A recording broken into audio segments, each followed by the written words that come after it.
मोहल्ले में पानीपुरी वाला। मुंबई शहर के बांद्रा जैसे पॉश एरिया में बनी अजनारा कॉलोनी बड़ी ही पॉश थी। इस पॉश इलाके में शहर के बड़े अमीर लोग रहते थे, जिनकी बड़ी बड़ी कोठियां इस मोहल्ले में थी। एक रोज मिसेस मलिक और मिसेस देसाई अपनी अपनी बालकनी में खड़े हुए गप्पे लड़ा रही थी। Do you know Mrs Desai, वो जो कॉर्नर वाली कोठी है ना, वो सेल आउट हो गई। Oh really? मेरे हस्बैंड तो कब से उसको खरीदने की फिराक में थे, लेकिन उसके ओनर ने उसकी वैल्यू कुछ ज्यादा ही लगाई थी, जो कि आउट ऑफ बजट था, तो इन्होंने प्लान कैंसिल कर दिया। ओह वैसे हम भी सोच रहे थे परचेज करने की, हमें बजट का भी कोई इशू नहीं था, लेकिन वो क्या है ना, इन्होंने एक नया बिजनेस स्टार्ट करने का प्लान किया है, तो सारी इन्वेस्टमेंट उसमें डाल दिए। डोंट नो अब किसने खरीदा इसे।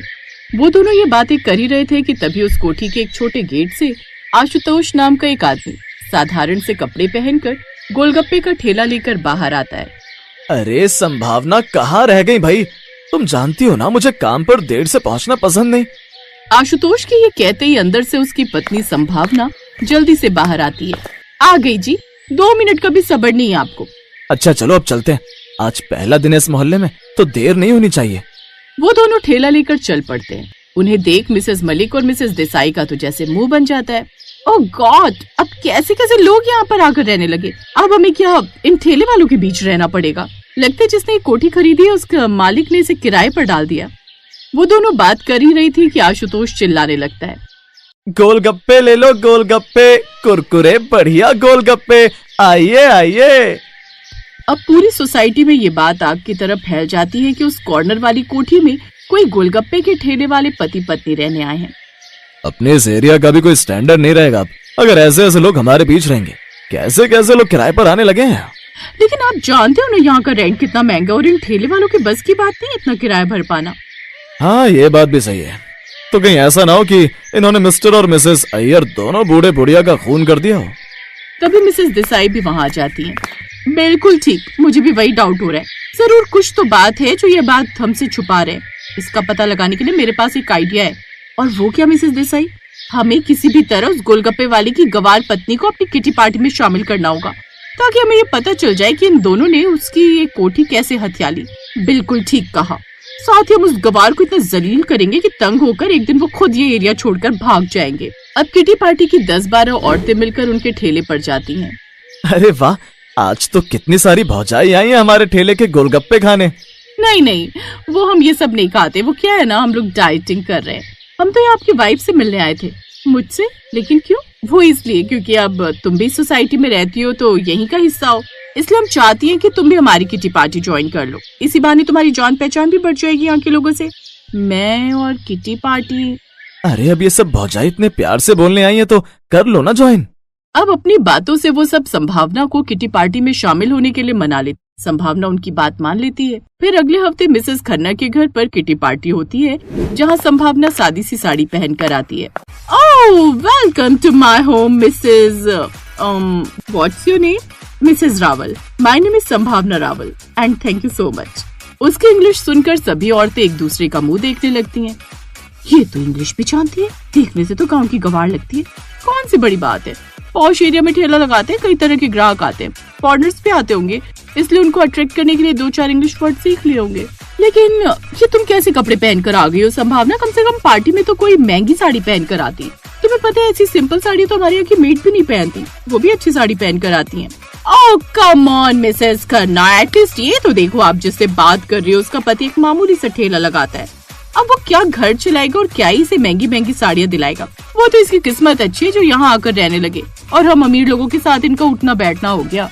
संभावना उनकी ये सब बातें लगातार सुने जा रही थी, लेकिन वो उनसे कुछ नहीं कहती। इसके बाद वो सभी पार्टी एंजॉय करती हैं। जहाँ सभी अमीर औरतें आपस में लगी हुई थी, वहीं संभावना एक कोने में बैठी हुई थी। कुछ देर बाद खाना सर्व किया जाता है। अरे ये क्या कर रहे हो तुम? उन मैडम को ये स्पून और फोक क्यों दे रहे हो? तुम्हें इनकी शक्ल देखकर लगता है कि इन्होंने ये सब कभी पकड़ा भी होगा। तुमने देखा ना इतनी महंगी क्रॉकरी देखकर ही कैसे इसकी आंखें फटी की फटी रह गई। संभावना को ये सब बातें चुप तो रही थी, लेकिन वो उस वक्त सब कुछ चुपचाप सह लेती है। दरअसल वो लोग गोलगप्पे का ठेला लगाते थे, इसलिए मोहल्ले में कोई भी उनसे ठीक से बात नहीं करता था। एक शाम, गोलगप्पे ले लो गोलगप्पे। तभी पीछे से एक आदमी गाड़ी का हॉर्न बजाते हुए कहता है, अरे ओ, अपने इस कबाड़ ठेले को हटा जल्दी से यहाँ से। न जाने कैसे कैसे भिखारी लोग आकर बस गए यहाँ पर। आशुतोष अपना ठेला एक तरफ कर लेता है। कुछ दिन बीत जाते हैं। एक रोज, संभावना, अगले हफ्ते की किटी पार्टी तुम्हारे घर पर होगी, तुम इसके लिए तैयार हो ना? I mean, अफोर्ड तो कर लोगी ना? देखो, अगर नहीं कर पाओगी तो अभी से बता दो, क्योंकि इन सब में काफी खर्चा आता है, जैसे सबके लिए स्नैक्स, सॉफ्ट ड्रिंक्स, खाना, डेजर्ट्स बनाना। नहीं मिसेस मलिक, आप फिक्र मत कीजिए, सारे अरेंजमेंट्स हो जाएंगे। घर आकर वो ये सब बात अपने पति को बताती है। किट्टी पार्टी अपने यहाँ? तुम देखना, मैं सबको अपने हाथों के गोलगप्पे और चाट बनाकर खिलाऊंगा। देखना सब उसकी कितनी तारीफ करेंगे। लेकिन क्या वो खाएंगी जी? मतलब आज तक वो अपने ठेले पर आए नहीं गोलगप्पे खाने। अब तुम बस देखती जाओ। फिर किटी वाले दिन सभी औरतें पार्टी में जाने के लिए तैयार होती हैं। ना जाने वो गरीब क्या ही खिलाएगी, जब से आए तब से उनसे अपने घर का पेंट तक तो हुआ नहीं। हाँ, तुमने देखा नहीं कैसे उनके घर की पपड़ियां तक निकल रही हैं? जब बाहर से ये हाल है तो अंदर से ना जाने क्या होगा। आज पता चल जाएगा क्या खातिरदारी करती है मैडम। अब वो सब तैयार होकर संभावना के घर चली जाती हैं। जहाँ वो अंदर जाती हैं तो उसके बेसमेंट में बड़ी बड़ी महंगी आलिशान गाड़ियां खड़ी होती। फिर वो घर के अंदर जाती हैं तो वहाँ का नजारा देख हैरानी रह जाती हैं। अंदर से वो घर किसी महल से कम नहीं लग रहा था। महंगा फर्नीचर और महंगा सामान। ये हम कहीं गलत एड्रेस पर तो नहीं आ गए? ये उन्हीं किराएदारों का घर है ना जो गोलगप्पे का ठेला लगाते हैं? तभी संभावना वहां आती है। जी, आपने बिल्कुल ठीक पहचाना, लेकिन हम किराएदार नहीं बल्कि इस कोठी के मालिक हैं। ये सुनकर वो सभी हैरान रह जाती हैं। तुम इस कोठी के मालिक हो, लेकिन भला एक छोटे से ठेले से कोई गोलगप्पे वाला इतना कैसे कमा सकता है? सब पता चल जाएगा। रामू काका, सबके लिए जूस, शेक, सॉफ्ट ड्रिंक और स्नैक्स ले आओ। जिसके बाद उनके सामने ढेर सारे स्नैक्स परोसे जाते हैं, और वो भी विदेश की क्रॉकरी सेट में। वाह, ये वाला क्रॉकरी सेट तो मैंने जापान में देखा था। आपने बिल्कुल ठीक पहचाना, इसे हमारे जापान के बिजनेस पार्टनर ने हमें गिफ्ट किया था। Business partner? तभी आशुतोष वहाँ सबके लिए गोलगप्पे और चाट लेकर आता है जो उसने अपने हाथों से बनाई थी। अब वो सभी उन गोलगप्पों और चाट को टेस्ट करती हैं तो हैरान रह जाती हैं। वाह, इसका टेस्ट कितना अमेजिंग है। इसमें तो बिल्कुल फेमस MGTW यानी माईवाल गोलगप्पे टिक्की वाली का टेस्ट है। जी, सही पहचाना आपने। MGTW के ओनर मेरे पति मिस्टर आशुतोष माईवाल हैं। इनके देश विदेश में कम से कम 20 फ्रेंचाइजी है, जिनसे हमें महीने में लाखों रुपए आते हैं। क्या? तो फिर ये ठेला वो मेरे पति इसलिए लगाते हैं क्योंकि उनका मानना है कि जिस काम की वजह से आज वो इतने सक्सेसफुल है, उस काम को करने में कोई शर्म नहीं। हाँ बहनों, मेरा मानना है कि हर पेशा इज्जत वाला होता है, बस उसे देखने का नजरिया चाहिए। मैंने अमेरिका में MBA किया। जब माँ बीमार पड़ी तो लौट आया, नौकरी छोड़ी, फिर गोलगप्पे के बिजनेस को ब्रांड बना दिया। अब कई देशों में मेरी फ्रेंचाइजी है। अब उन सबको अपने किए पर शर्मिंदगी होती। जिन्हें वो गरीब समझते थे, असल में तो वो उनसे कई गुना ज्यादा अमीर। कोई भी काम छोटा नहीं होता। जुनून, मेहनत और ईमानदारी से किया गया हर काम इंसान को करोड़पति ही नहीं, लोगों का दिल जीतने वाला भी बना सकता है।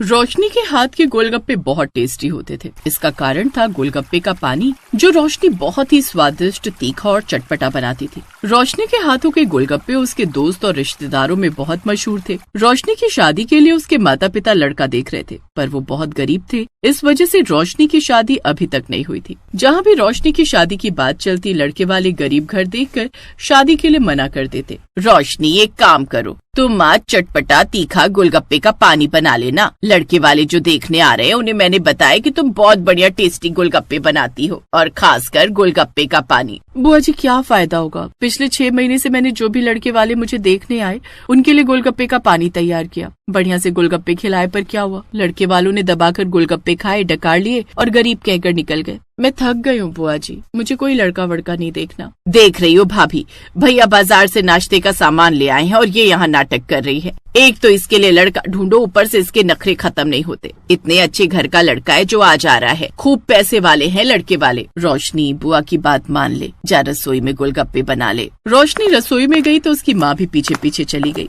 मम्मी, आपको पता है बुआ जी भी सिर्फ मेरे हाथ के गोलगप्पे का पानी पीने के लिए यहाँ आती हैं। उन्हें तो बहाना चाहिए लड़का दिखाने का, क्योंकि उन्हें गोलगप्पे और उसका पानी जो मिल जाता है। इसके अलावा उन्हें मेरी चिंता ही क्या है? धीरे बोल रोशनी, तेरी बुआ साथ वाले कमरे में ही है। रोशनी अब लड़के देखते देखते थक गई थी। आज भी कुछ ऐसा ही हुआ। आप सबको पता है हमारी रोशनी गोलगप्पे बहुत ही बढ़िया बनाती है। गोलगप्पे का पानी पीकर देखो, मजा आ जाएगा। बाजार के गोलगप्पे भी फेल हैं। लाओ बेटी खिलाओ हमें भी अपने हाथ के गोलगप्पे। मुझे तो खट्टे गोलगप्पे पसंद हैं। पानी तीखा और खट्टा होना चाहिए। लड़का देखने में बिल्कुल भी सुंदर नहीं था। रोशनी के साथ तो दूर दूर तक उसका कोई जोड़ नहीं था। फिर भी बुआ लड़के की तारीफों के पुल बांधे जा रही थी। अच्छा, तो आपका बेटा जिस कंपनी में नौकरी करता है, इसका 15 लाख का पैकेज है। बहुत बढ़िया बेटा। तुम्हें रोशनी से अकेले में बात करनी है तो कर सकते हो। गोलगप्पे वहीं खा लेना। अब क्या ही बात करनी होगी बहन जी, जो भी बात करनी है अब घर जाकर ही करेंगे। मैं आपको फोन पर बता दूंगी जो भी फैसला होगा। रोशनी बेटा, गोलगप्पे का थोड़ा पानी मिलेगा? वो सुरेश की बहन है ना, उसे गोलगप्पे बहुत पसंद है। हाँ हाँ, क्यों नहीं बहन जी। रोशनी बिटिया जा, थोड़े गोलगप्पे और उसका पानी बांध दे। रोशनी ने लड़के वालों को गोलगप्पे और उसका पानी पैक करके दे दिया। उनके जाने के बाद बुआ तो 7वें आसमान पर चढ़ गई। लड़के की माँ ने खुद मुँह से रोशनी से गोलगप्पे और उसका पानी पैक करवाया है। अब उन्हें रोशनी पसंद ना होती तो क्या वो ऐसे मांगते? बिल्कुल नहीं। मुझे तो 100% यकीन हो गया है कि ये रिश्ता पक्का होकर रहेगा। रोशनी, वो जो गोलगप्पे का पानी पड़ा है जरा मुझे गिलास में दे दे। बड़ा स्वाद बनाया था आज तूने। रोशनी अपनी बुआ को देख रही थी कि बात करते हुए भी उनका ध्यान गोलगप्पे की पानी की तरफ है। अगले दिन लड़के की माँ ने रिश्ते के लिए मना कर दिया। मैंने कहा था रोशनी, गोलगप्पे के पानी में मिर्चें कम डालना, पर तुमने ज्यादा डाल दी। इसी वजह से लड़के वालों ने रिश्ता मना किया है। कमला दीदी, कैसी बातें कर रही हो? उन्होंने इस वजह से रोशनी को मना नहीं किया है कि वो तीखे गोलगप्पे बनाती है। ये आप गलत कह रहे हो। लड़के वालों ने हमारी आर्थिक स्थिति को देखते हुए ही रिश्ते के लिए मना किया है। मैं कल ही समझ गई थी जब लड़के की माँ ने मुझसे पूछा था कि हम शादी में कितना लगाएंगे और कार वगैरह देंगे या नहीं। मैंने तो बोल दिया था अपनी हैसियत के हिसाब से ही खर्च करेंगे शादी में। छोड़ो न मम्मी, अब मना कर दिया तो उनकी मर्जी। हम उन्हें कोई जबरदस्ती नहीं कर सकते। शादी के लिए मैं उन्हें पसंद नहीं आई, बस कहानी खत्म। रोशनी ने थोड़ी हिम्मत जुटाते हुए ये बात कही थी। एक दिन रोशनी अपनी सहेली सीमा से मिलने गई हुई थी। उस समय सीमा की मौसी सुशीला भी घर आई हुई थी। मौसी जी, आपको पता है रोशनी बहुत टेस्टी गोलगप्पे बनाती है। इसने घर पर बनाए होंगे, वही मुझे और मम्मी को खिलाने के लिए लाई थी। हाँ दीदी, रोशनी बहुत टेस्टी गोलगप्पे का पानी बनाती है। कई बार रोशनी ने हमें अपने हाथों के बनाए हुए गोलगप्पे खिलाए हैं। फिर तो मैं जरूर खाऊंगी बिटिया तुम्हारे हाथों के गोलगप्पे। जी आंटी जी जरूर। चल तू मेरे साथ रसोई में चल। सीमा रोशनी के साथ रसोई में चली जाती है। सीमा की मम्मी रोशनी के बारे में अपनी बड़ी बहन को बताने लगती हैं। बहुत अच्छी है बेचारी नेचर की रोशनी, पर इसकी किस्मत बहुत खराब है। सीमा का तो बहुत मन था कि उसके साथ साथ उसकी सहेली रोशनी की भी शादी हो जाए, पर बेचारी की शादी नहीं हो रही। लड़के वाले देखने तो बहुत आते हैं, पर सारे गोलगप्पे और उसके पानी के चटकारे लेकर चले जाते हैं। मैं कुछ समझी नहीं। सीमा की मम्मी अपनी बहन को रोशनी के बारे में सब कुछ बताती है। रोशनी के बारे में जानकर सीमा की मौसी को बहुत दुख होता है। कुछ देर बाद सीमा और रोशनी गोलगप्पे ले आती हैं। रोशनी, तुमने गोलगप्पे का पानी बहुत स्वादिष्ट बनाया है। सचमुच तुम्हारी तारीफ झूठी नहीं है। तुम तो बहुत ही बढ़िया गोलगप्पे बनाती हो। मन खुश हो गया। तभी सीमा का मौसेरा भाई शिखर अपनी मम्मी को लेने के लिए आ जाता है। ये लो, शिखर भैया भी आ गए। शिखर भैया आओ, आपको भी रोशनी के हाथों के बनाए हुए गोलगप्पे खिलाती हो। सीमा, शिखर रोशनी को नहीं जानता है, पहले उसे रोशनी से मिलवा तो दे। शिखर भैया, ये मेरी सहेली है रोशनी। शिखर और रोशनी में हाय हेलो हुआ और उसके बाद शिखर ने भी रोशनी के हाथ के बनाए हुए गोलगप्पे खाए। उसने भी रोशनी के हाथों के गोलगप्पे की बहुत तारीफ की। रोशनी, तुमने पानी बहुत टेस्टी बनाया है। Thank you. रोशनी को पता भी नहीं था कि उस दिन उसने जो गोलगप्पे सीमा की मौसी और उनके बेटे को खिलाए हैं, उसके तो वो इतने दीवाने हो गए कि सीमा की मौसी ने रिश्ता ही भेज दिया। मैं बहुत खुश हूँ रोशनी, अब तुम मेरी भाभी बनोगी। शिखर भैया ने तुम्हें पसंद किया है। मौसी जी भी तुम्हें मिलकर बहुत खुश हुई थी। उन्होंने तो तुम्हें उसी दिन अपनी बहू मान लिया था। मुझे खुद पर यकीन नहीं हो रहा है सीमा, ये सब सच हो रहा है। मेरी शादी हो रही है, वरना मैं तो आस ही छोड़ चुकी थी कि मेरी भी शादी होगी। सब बहुत खुश थे। रोशनी को शिखर जैसा बहुत अच्छा लड़का और सीमा की मौसी के परिवार जैसा इतना बढ़िया पैसे वाला अमीर और अच्छा परिवार मिल गया। खूब धूमधाम के साथ रोशनी की शादी होती है और वो अपनी ससुराल पहुंचती है। ससुराल में रोशनी की पहली रसोई थी। रोशनी, मेरा मतलब है रोशनी भाभी, तुम्हारी आज पहली रसोई है। मौसी जी कह रही है कि तुम हलवा तो बना ही रही हो, पर साथ में सबके लिए अपने हाथों के वही टेस्टी से गोलगप्पे और चटपटा तीखा पानी जरूर बनाना, क्योंकि बाहर से ऑर्डर आए बहू के हाथ के गोलगप्पे के पानी पीने का। हाँ मैं बनाती हूँ, पर सीमा तुम यहीं रहना मेरे साथ। हाँ मैं तो रहूंगी, पर साथ में कोई और भी है। तभी शिखर भी आ जाता है। रोशनी टेंशन मत लो, मैं तब तक यहीं खड़ा रहूंगा जब तक तुम गोलगप्पे नहीं बना लेती। ये लो, भैया तो तुम्हारे इतने दीवाने हो गए कि तुम्हें एक पल के लिए भी अकेला नहीं छोड़ना चाहते। फिर मेरी क्या जरूरत है, मैं तो कबाब में हड्डी बन रही हूँ। नहीं, ऐसी कोई बात नहीं सीमा। सुनिए, आप बाहर जाइए, सब लोग क्या कहेंगे। क्या कहेंगे, अपनी बीवी के साथ खड़ा हूँ। तभी शिखर की मम्मी आ जाती है। रोशनी बहू, गोलगप्पे का पानी तैयार हुआ क्या? शिखर, तू यहाँ क्या कर रहा है? हाँ, वो मैं पानी पीने आया था मम्मी। सीमा और रोशनी शिखर को देखकर धीमी हंसी हंसने लगी। शिखर चुपचाप बाहर चला गया। वो एक खुशी का माहौल था। हंसी खुशी के बीच रोशनी ने सबके लिए गोलगप्पे बनाए। सबको नई बहू के हाथ के बने गोलगप्पे और पानी बहुत पसंद आया और सभी ने बहू के हाथ के गोलगप्पे और उसके पानी की बहुत तारीफ की। आज रोशनी की आंखों में खुशी के आंसू थे। जिस प्रशंसा की पात्र बनने के बारे में वो अक्सर सोचा करती थी, आज उसी प्रशंसा की वो पात्र बनी थी। Thanks for watching.